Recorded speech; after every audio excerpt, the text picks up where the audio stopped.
السلام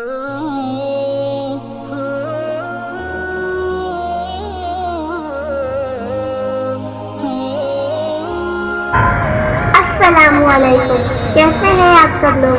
امید کرتی ہوں آپ سب لوگ ٹھیک ہوں گے۔ اللہ تعالیٰ آپ لوگوں کی پریشانیاں دور فرمائے اور جو بیمار ہیں انہیں صحت کاملہ عطا کرے۔ آؤ چلتے ہیں آج کی احادیث کی طرف۔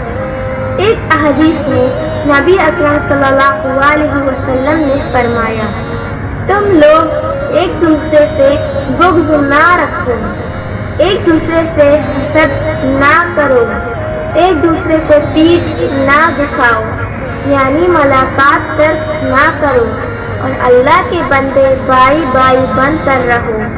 اور کسی مسلمان کے لیے یہ درست نہیں کہ وہ اپنے بھائی سے 3 دن سے زیادہ ملنا جلنا چھوڑے رکھے۔